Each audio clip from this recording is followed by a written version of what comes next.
This sewing caddy is going to keep your sewing supplies organised and within reach so you never lose your supplies again. Hi, I'm Emma from Studio 77, and on this video tutorial I'm going to take you through the Divide and Go sewing caddy, which is a brand new pattern from Studio 77. You can find all the information in the description below. So what is the Divide and Go? It is a full sewing caddy with handles that you can take wherever you want to go. So you can take it from your cutting table to your sewing machine. You can take it on retreats. It's going to keep all of your sewing supplies organised and neat. But it's not just for sewing supplies. This caddy has got 6 individual sections, as you can see, so it's great for all different tools, keeping everything organised. You could put your hair clips in one, your hairbrushes, organise your kids. You could have one in the back of your car. It can even carry 6 coffee cups or 6 water bottles as well. So there's lots of uses for this. As we go through, I'm going to take you through the instructions step by step.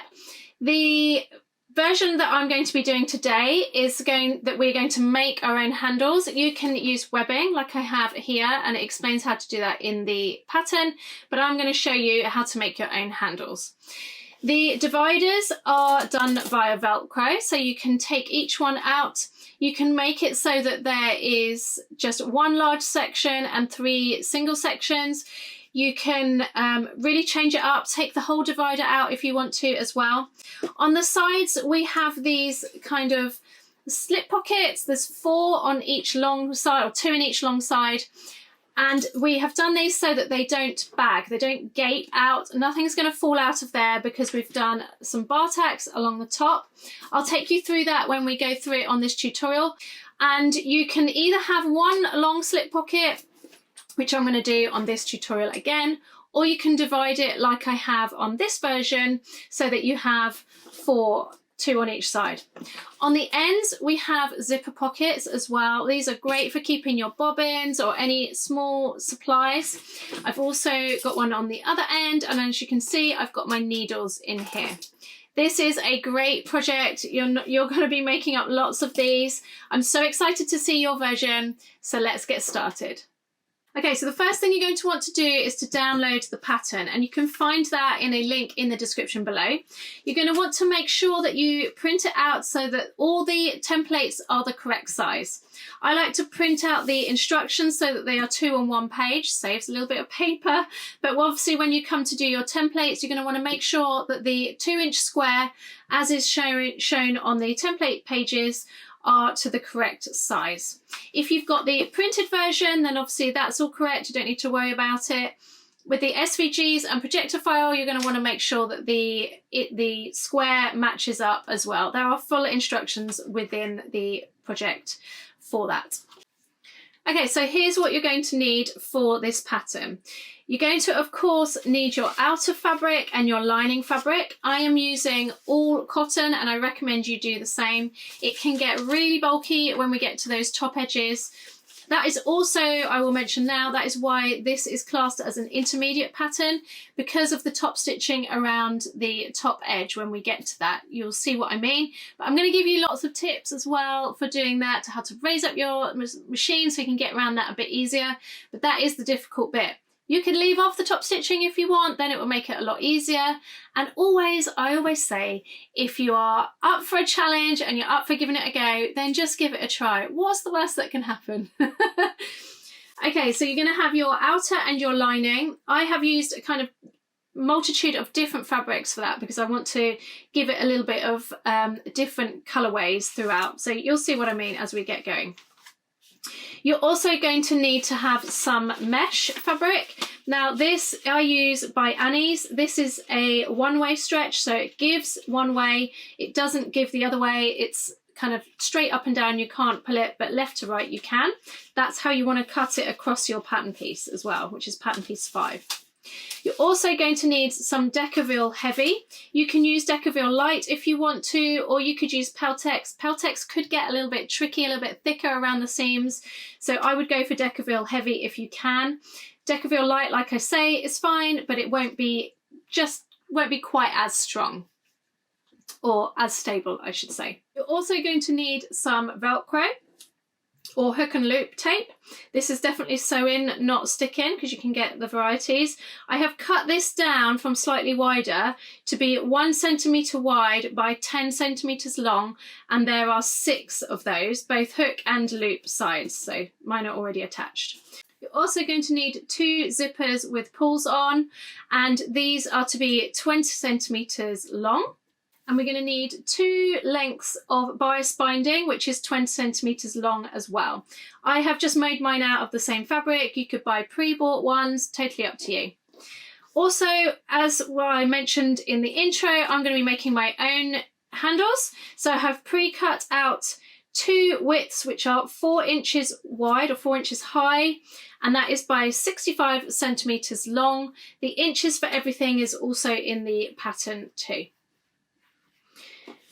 For this project, I'm going to use a walking foot. I'm also going to use a zipper foot when we get to those areas. I'll tell you when you need those. And I'm going to be using double-sided tape for putting in these zippers. I'm also going to be using a Microtex 80 for the majority of this project. And I'm going to add in some fun little labels, but obviously that is optional. When it comes to preparing all your fabric, you're going to want to cut an interface as per the instructions. So I have gone ahead and done all of that, and I've clipped all my pattern pieces to the relevant fabric pieces, and I have marked out all my notches. I had a little bit of a whoopsie there with my pattern notcher, but I've made a point of cutting out my notches so that they are ready to transfer. And then we're going to want to add the decaville to some of the pieces. Like I said, you want to make sure that your mesh fabric is with the stretch going left to right, not up and down. And then when it comes to attaching the decaville, pattern piece 9, we're not going to attach that yet. We're going to attach that later on in the project. But then when it comes to the side panels, we have the long side panel, which is pattern piece 3. And we have the short side panel, which is pattern piece 2. And you want to adhere the decaville heavy to the lining pieces of both the 2 short side panels. And as you can see, I've cut away the seam allowance of the decaville so that the decaville is kept out of the seam allowance. Then when it comes to the long side panel pattern piece 3, we're going to attach the decaville to the back of the outer pieces. So you want to make sure that you've put that on the right sides, not the lining for the long side panels. And I should add with the short side panels, when it comes to that, it is kind of on the outer piece because it's behind the zipper pocket, but they are all classed as lining because you don't see the outer piece. Hopefully that makes sense. It's the part which is behind this section, so it's inside there, so it's still a kind of lining. You're also going to want to adhere the decaville to the base, which is pattern piece 1, and you're going to be putting that on the outer piece as well.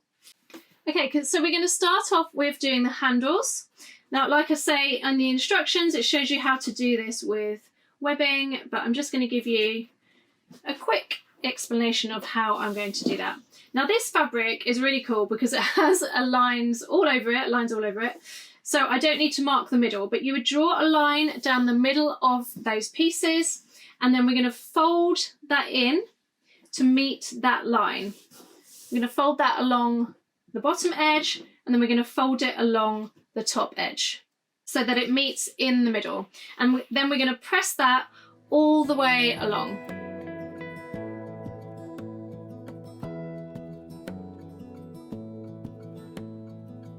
Once those 2 sides are pressed, we're then going to fold it in half again so that it meets along those folds, and press that all the way along too. And we're going to repeat that with the other one as well. Okay, so now that that is all folded and pressed, I'm then going to stitch along both edges with a slightly longer stitch length of 3.5, and I'm going to sew around 2 millimeters from the edge, which is about 1/8 of an inch. Always sew along the open edge first, because then that makes it nice and secure for the other side.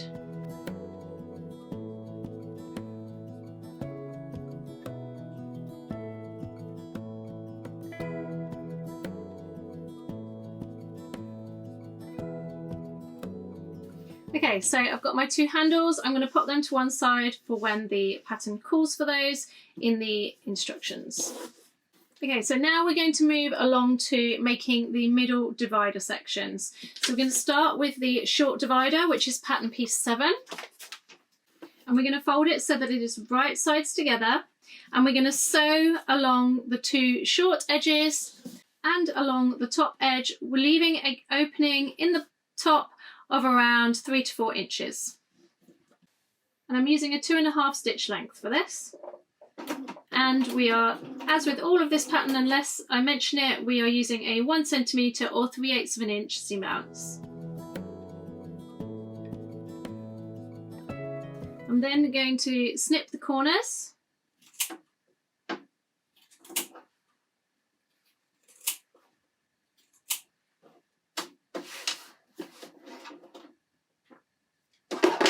And we're going to turn it the right way out.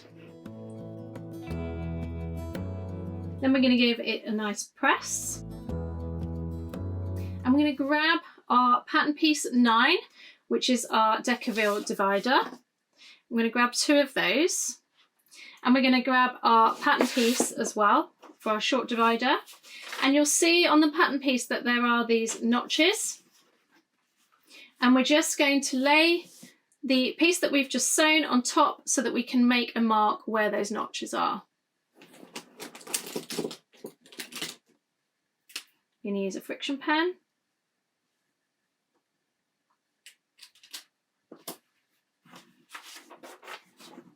We're going to grab the 2 pattern piece 9s. And we're going to place them inside that hole that we made for turning. And I'm placing it so that the glue side is facing down. And I'm pushing it in so that it goes underneath the seam allowance, because we want the glue side to adhere to a flat piece of fabric, not to be going over a kind of lumpy bumpy seam allowance. And we're lining up the edge of that Decaville piece with that notch mark we've just made. I'm just wriggling it over to get it into the right place. There. I'm going to put our other piece in as well. Again, underneath the seam allowance. Match up the outside with that notch mark. And then you'll notice that you can't see it on the screen, but you'll notice that there is a small gap between the 2 Decaville pieces. That is correct. You want to make sure, again, I've just moved it, so you want to make sure that those edges are butting up with those notch marks that you made. And you can actually use the edge of the Decaville to know where your seam allowance is for that turning hole to go under.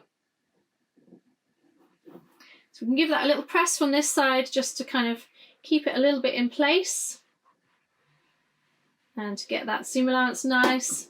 And then I'm going to flip it over and give it a proper press from the other side so that the glue melts and adheres to it.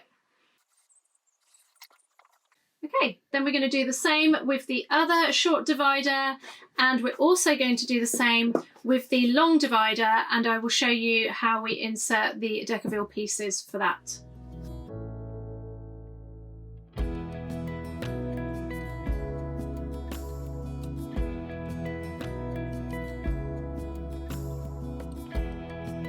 Now I will just say, when it comes to doing the long divider, you want to make sure that you follow the pattern and make sure you've got the top along that fold where it states on the pattern.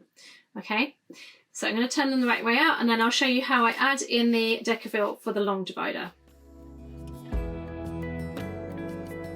Okay, so when it comes to the long divider, we have got these notches on again, so we want to place our pattern piece over the top. The pattern piece is cut on the fold for the PDF, so you're going to want to just lay it on so that the seam allowance is kind of, the edge is butted up against that seam allowance line, and make a mark. And do the same on the other side.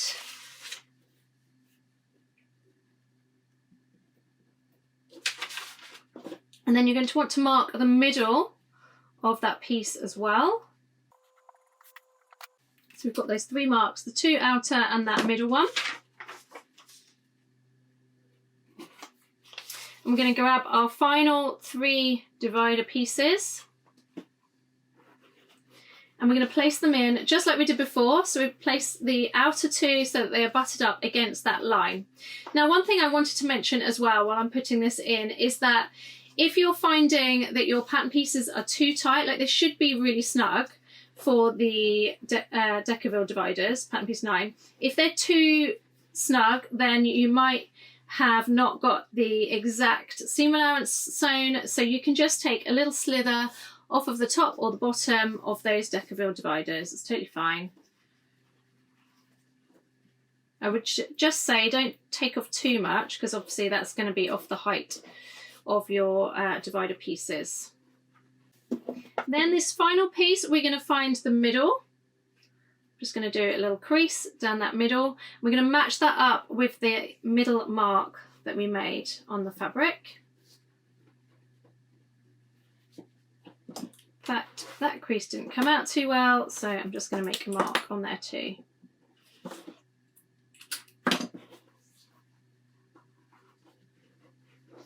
And again, we're going underneath the seam allowance so that it is against the fabric. And I've actually got a middle mark because when I cut out my pattern, I tend to draw along that fold edge so that I can flip the pattern rather than cutting it on the fold. So if you've got that, that's quite handy. If you've still got that, you can use that to your advantage. And then just like we do with the short divider, I'm going to fuse all those Decaville pieces into place. Okay, so I've fused those I've fused the Decaville dividers inside pattern piece 9 into the other short divider and the long divider. When it comes to the long divider, you want to make sure that the Decaville pieces inside don't overlap. If you need to shave down the edges a little bit, that's totally fine. You want to make sure that you're cutting them out exactly as the pattern. I did find that in my haste to get everything ready, I had cut mine a little bit wider, so it's really important that they are accurate. The pieces need to bend so that that's why it's not one long piece together, okay? So it's like that. Then we're going to top stitch along the top and the bottom edges of all of the pieces, the 3 pieces, to close the gap and to give a nice top stitch.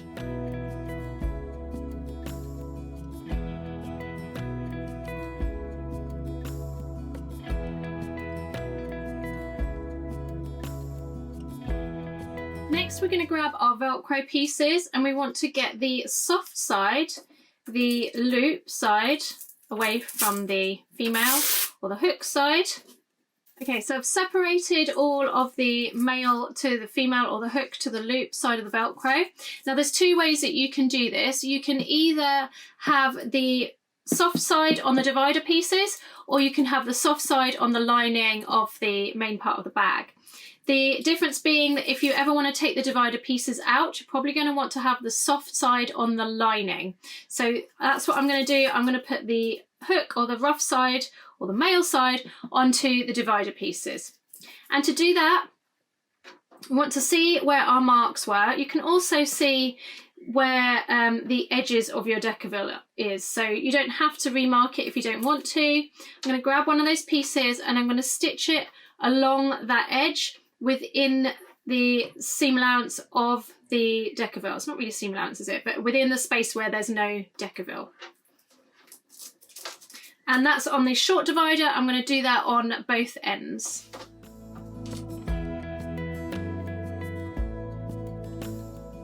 This Velcro seems to be a little bit long, so I'm just going to trim that just so that it matches my main piece.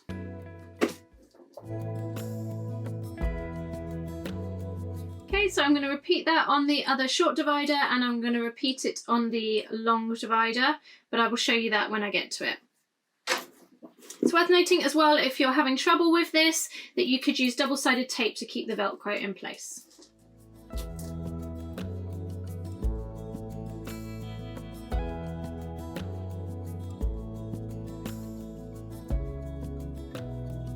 When it comes to the long divider, we're going to do the same and just add them on the two edges. There isn't one in the middle like you may expect.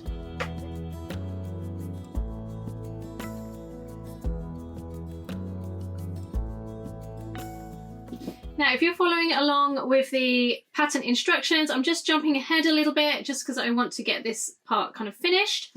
Okay, so we're going to lay the long divider with it right side down.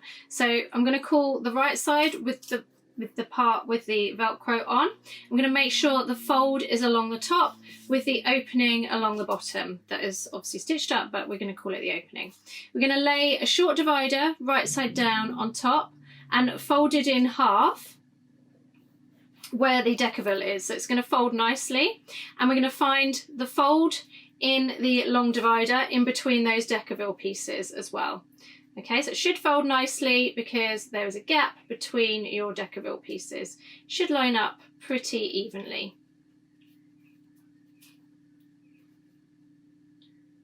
Okay, and then we can clip those together.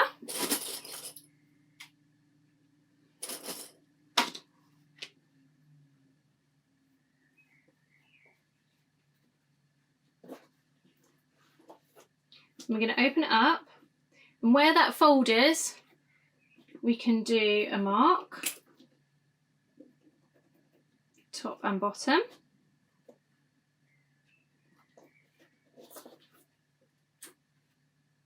And that is where we're going to stitch through, all the way through all those layers, okay?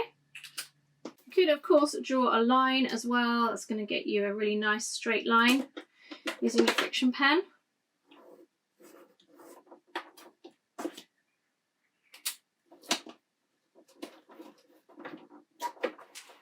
And I'm going to use a 2.5 stitch length because I want this to be nice and strong.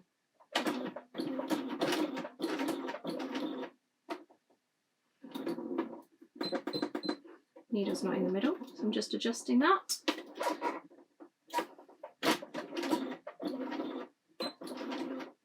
Be sure to go backwards and forwards at the start and the end of your stitch line as well. And we're going to do the same with the other side. It's a bit tricky to see, I'm afraid, because the fabrics I've chosen, because I wanted them to all be the same. But we're going to fold it and find that fold again on the long divider, find the fold on the short divider, match it up,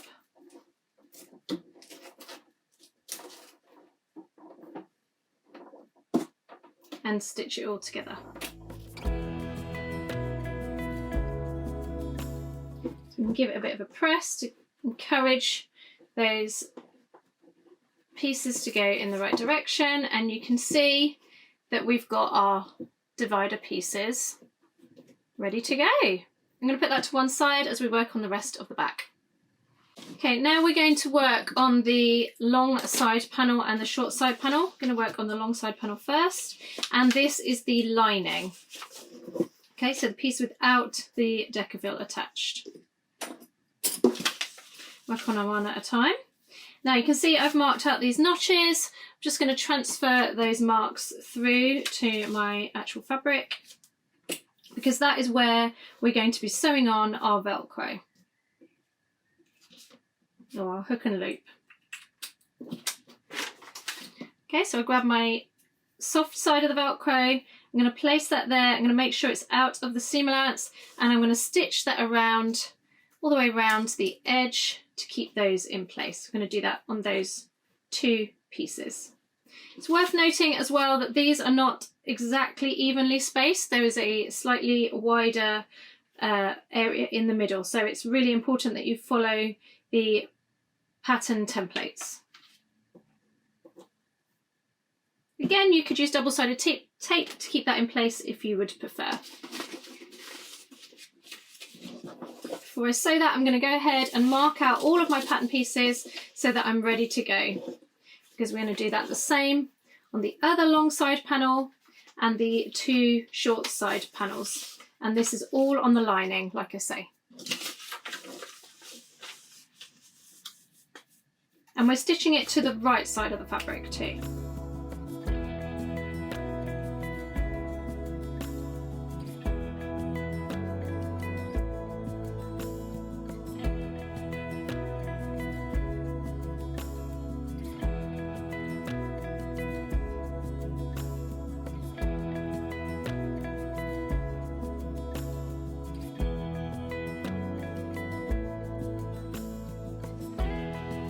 Okay, so now that those are all stitched, we've got the two long sides and the two short side panels of the linings. I'm going to put those to one side. And now we're going to work on the zipper pockets. So for that, we're going to need our zipper pocket top, which is pattern piece 4, the zipper pocket bottom, pattern piece 5, the short side panel outers, which have the decaville on, which is pattern piece 2, our 2 zippers, and we're going to need our bias binding as well that we've prepped up. So the first thing we want to do is we're going to grab the zipper pocket top pieces and the zippers and the pocket bottoms. I'm going to grab pattern piece 5, which is the zipper pocket bottom in the mesh, and we're going to place our bias binding so that the middle is wedged up, or the top of the pattern piece 5 is wedged up to the middle of this bias binding. You can use double-sided tape if you want to hold that in place, or you can pin or clip it. And then we're going to stitch along the bottom edge of the bias binding a couple of millimeters or 1/8 of an inch from the edge. You could use double-sided tape if you want to hold that in place as well. And I'm going to pop one of my little labels in at this point too. And I'm doing a longer stitch, a 3.5 stitch length, because I am top stitching. Okay, I'm going to pop that to one side for a second. And I'm going to grab the zipper pocket top, pattern piece 4, and one of my zippers. We're going to need one of the outer and one of the lining. I'm going to place pattern piece 4 right sides down with the zipper facing up, and I'm going to use my double-sided tape, and I'm just going to put the double-sided tape all the way along that top edge to secure in place. You can find a link in the description to all of the products that I have used within this tutorial.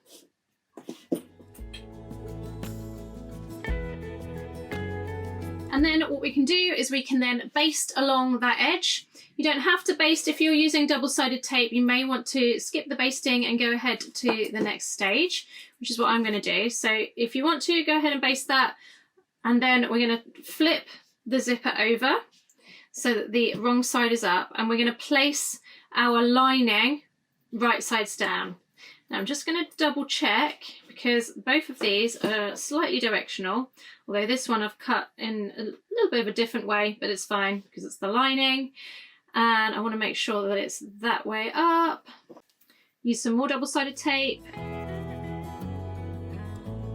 and then I'm going to attach that down, and then we're going to stitch that with a 1/4 inch seam allowance. This is the only seam which has a different seam allowance, and I'm going to use a zipper foot for that.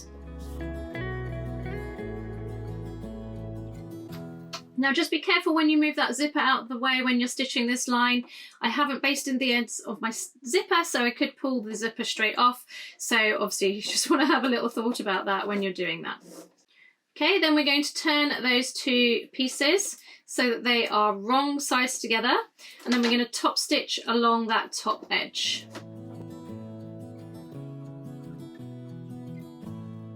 Then we're going to get our mesh piece with the bias that we had earlier, and we're going to place that so that they are all right sides up. And I'm just going to pop some double-sided along that edge.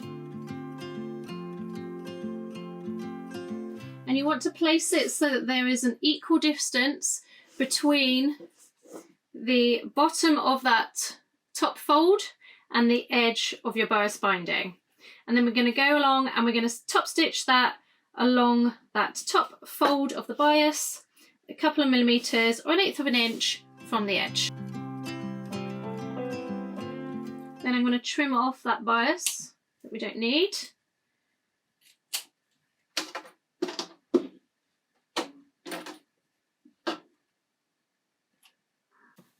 Next we're going to grab our pattern piece 2, which is the one with the decaville on the back, and we're going to lay the piece that we've just sewn over the top. And we're going to baste all the way around the outside.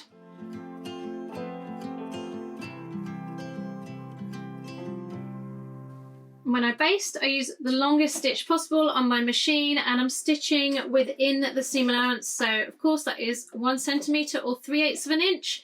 So I am stitching about 5 millimeters from the edge.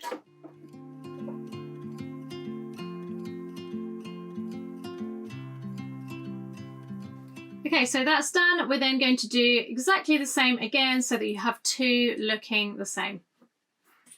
Well, I say looking the same, I'm going to add on a different label. Okay, so I've sewn up those two. I'm just going to go ahead and trim off any of those little hairies, the little threads, and if you've got any overhang of the mesh, you can trim that back as well, or the bias binding or the zipper tape. If you've got any of that overhang, you can trim that off.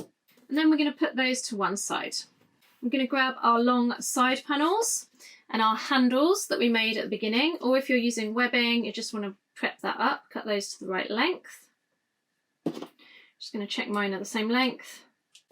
And then we're going to measure 8.25 centimetres or 3 1/4 inches from the short side. And this is pattern piece 3, the long side panel.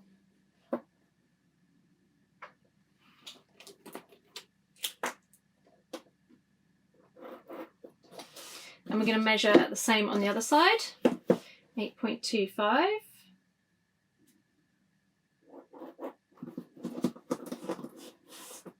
While I'm at it, I'm going to measure the same on the other long side panel. Then we're going to get one of our straps and we're going to lay that over the top so that the mark is on the inside of that strap. We pop a pin or a clip in place. In fact, we can't pin it because we've got the Decaville. So I'm just going to pop a clip along that bottom edge. And then we're going to stitch along each end of the strap, and we're going to stop 2 centimetres from that top edge. So I'm going to make a mark so that I know that that is where we're stopping with our stitching. It's worth pointing out, you want to make sure that your handle isn't twisted at this point along the top. That's really important that it's going in the same way. I'm also sewing along those bottom edges just to kind of baste it in place. And I'm following the line of stitching that we did before when we made the straps. But if you're doing webbing, of course there won't be a stitch line there. And you're going to repeat that with the other side and the other strap. Okay, we're going to pop those to one side for a second.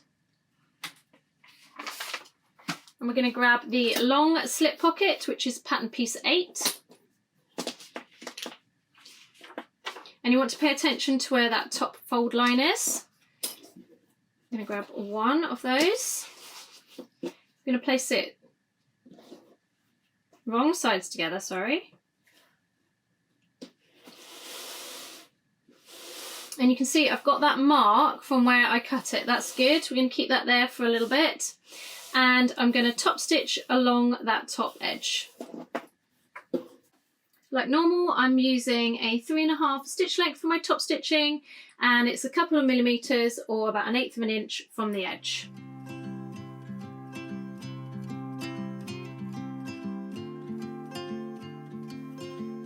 Okay, then we're going to grab the long side panel that we stitched the handles on, just one of those, and we're going to grab that slip pocket that we've just stitched. And as you can see, I've already got the middle line marked. Hopefully you can see that, it's in red pen. And we're going to find the middle of the one with the handles on, and I'm going to make a mark on there too.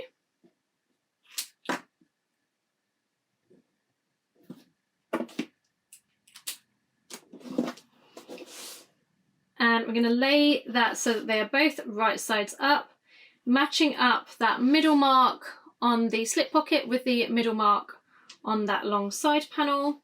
I'm going to pop a clip in there. I'm also lining up those bottom raw edges.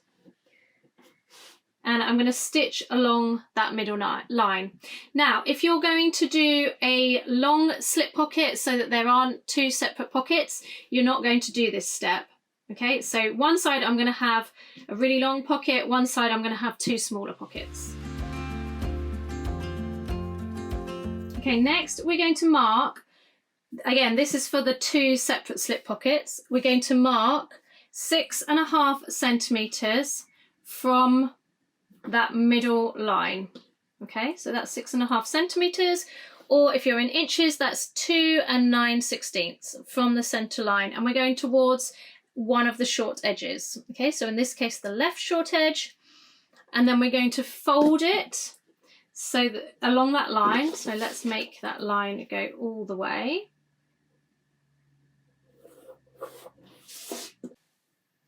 Then we're going to fold it along that line.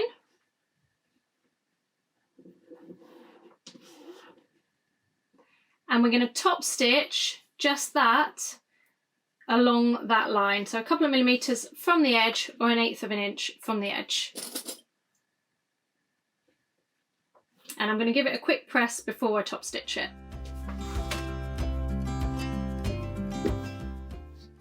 Okay, then we're going to do the same, but we're then measuring in from this short edge. We're measuring in 7 centimeters or 2 3/4 of an inch. Again, we're going to fold on that line. I'm going to give it a little press, and then we're going to top stitch that a couple of millimeters or 1/8 of an inch from the edge.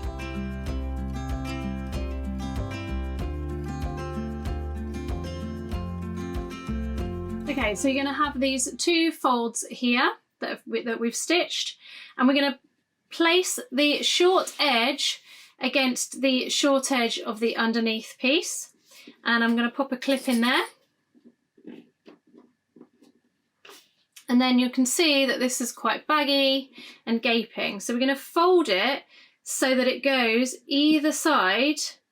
Make sure that that is lined up along that edge too. And it should fold exactly either side of that handle.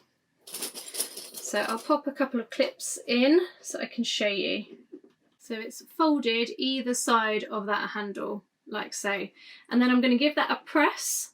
And then I'm going to baste around that short edge and along the bottom edge. You may want to give that a press and then do the other side before basting all the way around. But we are going to repeat that on the other side with those 2 folds and the folds around the handle. Now there is an option here if you want to do this before, or you will need to do it before basting, and that is to unclip that once you've pressed it. So I've just given it a press, and then we're going to stitch, pull this away from the back, and we're going to stitch along those 2 edges, and this is going to help eliminate any gaping and stop it from the pocket just being sort of too wide after it being used a few times. So because we've pressed it, we've got those creases there, so I'm just going to stitch that in place. And we're going to go back and forwards a couple times.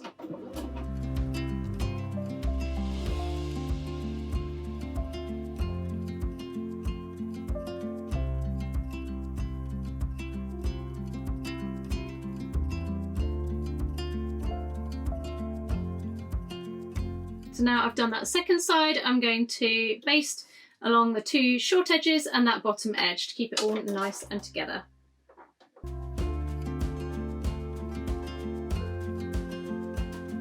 So that's one of the long side panels done. That's the one with the 2 pockets as it explains in instructions. Now I'm going to do the other side, but I'm going to do one longer pocket without the pleats. Okay, so I'm going to grab my other long side panel and I'm just going to place that in the middle. We are going to have a bit of wastage, especially because of the way that my pattern repeats. I'm going to line up that middle line on my slip pocket with the middle line of the underneath piece, and I'm just literally going to baste along the outside. Now you could add a long pleat along the bottom if you wanted to. You could fold it like so and have it so that it's one kind of big pocket like that. You could work out where you want your pleats to go. Obviously it's going to be quite a big pocket that way. Totally up to you, you have options. I'm just going to make it so that it's one long kind of flat pocket. And then I'm going to cut off those excess ends. Okay, now we're going to sew up the outer. So we need our 2 side end panels, and we need our short panels, and we need our 2 long panels, and we're just going to stitch them together. So right sides together, and we're going to sew along those short edges. We want to make sure our zipper's nicely out of the way, and we're using a 1 centimetre seam allowance. I'm going to place the other one on the other end as well, so that I can do both seams at the machine. And once that's sewn, I'm going to then place the other long side panel on top and matching up the other short edges so that it's like that.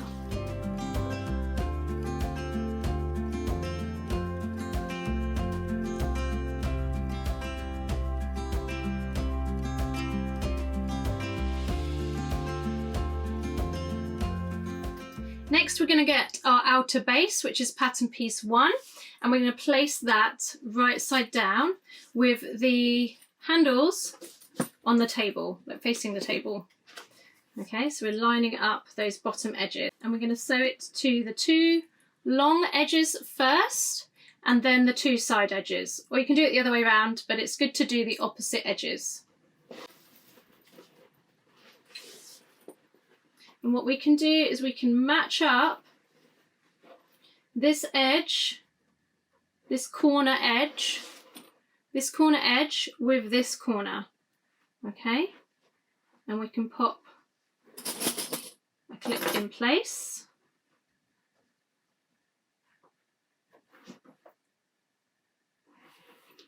I'm going to match up the other corner.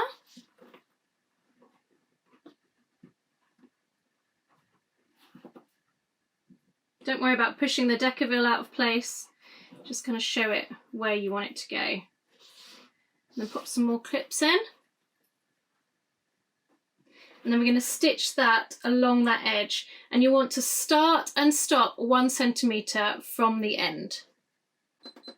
And it's helpful to change over to a zipper fit for this, because then you can get a bit closer, and you can use the Deckerville as your seam allowance guide, Deckerville edge.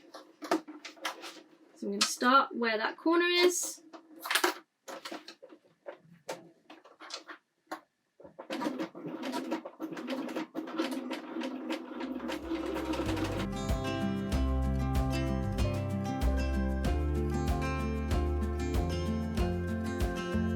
And again, I'm doing the same with the opposite long edge.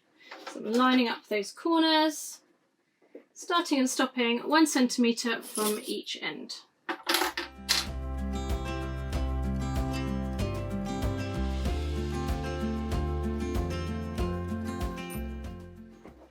With the 2 long ends done, we're just going to flip it, and we're going to do those short edges.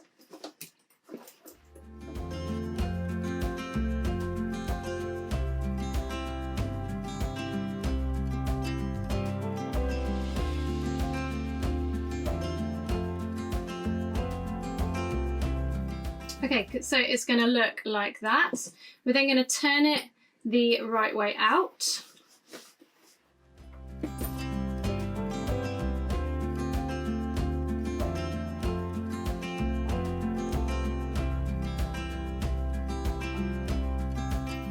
And we're going to pop that to one side. I'm going to grab all our lining pieces. So we've got our 2 long sides and we've got our short sides, and we're basically going to sew them together. So we're going to sew the short sides first of all. So we're going to grab 1 long side panel, and we're going to sew 1 short edge of the short side panel to the one side. We're going to sew the other one to the other side. Just like we did for the outer, we're repeating that for the lining.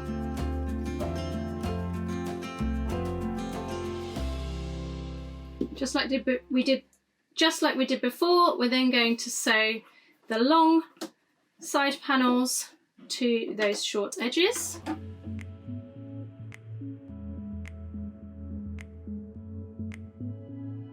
Okay, so we've got our kind of sides, almost like a cube, if you like, just like we had before.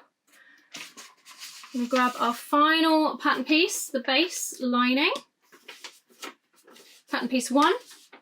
And I am doing the lining slightly differently to how I explain in the instructions, but this is just a different way, same outcome. And this way you're copying how you do it for the outer.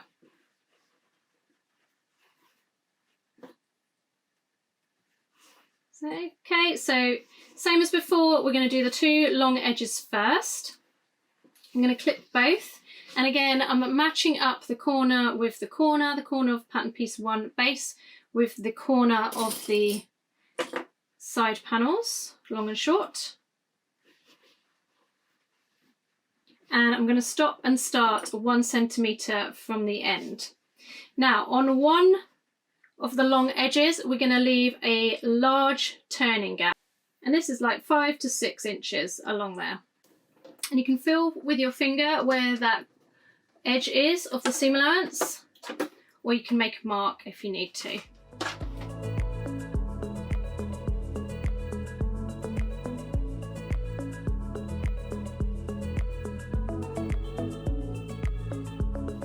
And then we just have the short edges to sew up, just like we did before. So I'm going to pull that open, and again we're going to start and stop 1 centimetre from the edge, from the end, I should say.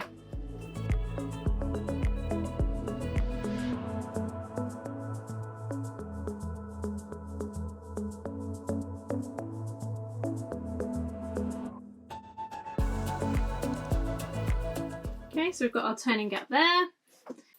Then we're going to grab our outer so that it is right size out and the lining is wrong size out. We're going to place the outer inside the lining so that they are right sides together.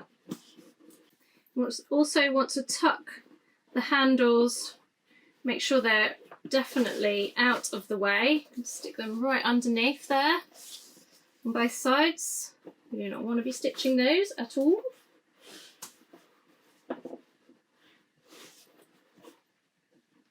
And we're matching up each of the seams. We can open that seam if we want to as well, or we can actually nest the seams. So the seam on the outer is going that way, so let's make the seam on the lining going the other way.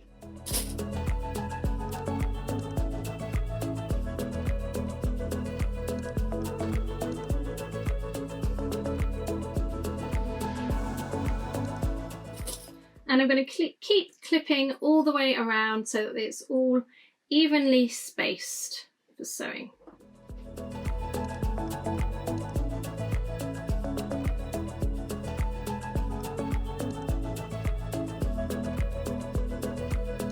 Then, as you may have guessed, we're going to stitch all the way around that edge. Now, sometimes when sewing this, it can be a bit tricky to get it under the machine. So here's my little trick. Okay, so here is my trick. These are yoga blocks. You could use books as well. It doesn't have to be a yoga block. And I'm going to use it underneath the machine. So it's going to lift up the whole machine and place the yoga block underneath, making sure that the machine is really nice and stable, like it's not there. So you may need to place it at the other end. So having that yoga block there is going to lift up the machine and help us to get around those curves. I'll show you what I mean as I sew the lining to the outer of our divide and go. So I'm using a zipper foot for this as well. That's going to help us go around those edges. And I'm pretty sure it was Country Cow Designs too. So shout out to Jo, because I'm sure that's where I heard about this yoga block technique. So do check out her channel. I want to make sure, actually, I don't think I put the yoga block in the middle enough, and I don't want to tip the machine up. So do make sure that it's really sturdy before you start sewing. And we're just sewing all the way around to attach those 2 layers together. I'm using a zipper foot, like I say, to be able to get in nice and close.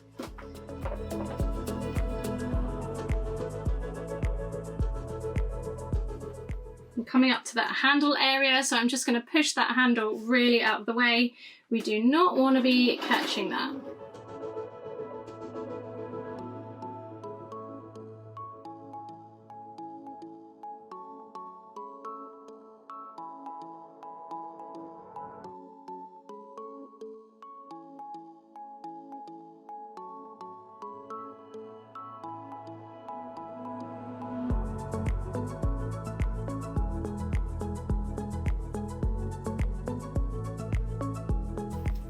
I've done it. Okay, next up we need to turn the bag the whole way through. So I'm going to reach through the lining, which is obviously on the outside, turn the bag the whole way out, and then we're going to top stitch around that top edge about 2 millimeters or 1/8 of an inch from the edge. This is definitely the bit I don't like the most. Or the bit I like the least, I should say. Nearly there. Okay, so it's turned out the right way. Look at that, it's looking great. I'm then going to put clips all the way around the end, the top, and I'm going to top stitch that to finish the bag, almost finish the bag.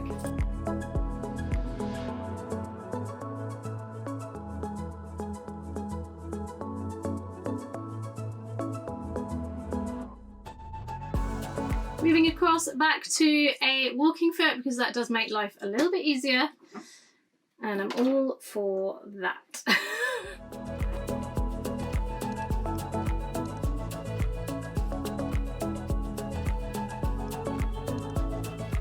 Now these corners can get quite bulky, so you may need to use a hump jumper.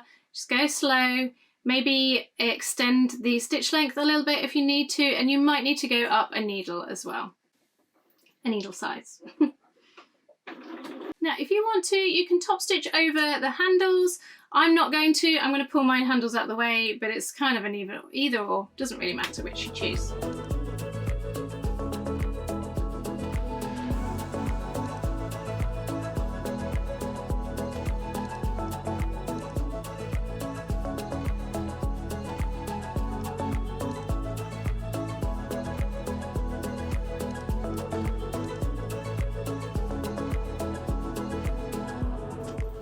Okay, so the bag is nearly done. We need to sew up that turning hole. So I'm going to do that with a hand basting stitch, or hand sewing stitch, I should say, not basting.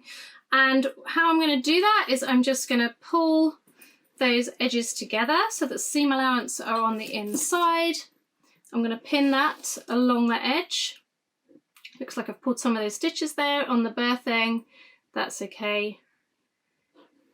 Pin that together. And then I'm going to do a simple ladder stitch to close that hole, sometimes called a baseball stitch.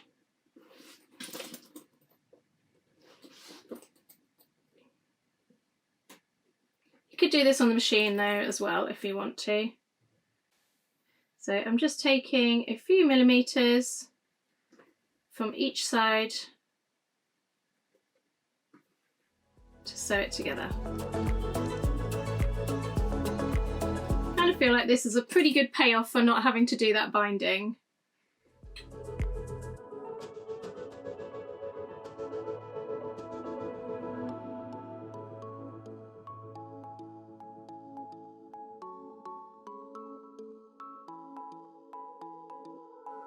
Then we're just going to cast off on the end, and we're nearly there. Also have my threads from the top stitching around the edge that I want to make those look pretty, so I'm going to pull those through to the back, tie a knot, and then thread the threads through to the inside. Push that lining to the bottom, and then we're going to grab our divider pockets that we made before, and we're going to pop those in. So here's the divider pockets. We're going to bend them so that they will fit. There we go! It's finished! Let me know what you think in the comments below, and I do hope you enjoy making your divide and go. And anything that I have used in this video you can find in the description too. Please don't forget to share, like and comment, and I'll see you on the next video.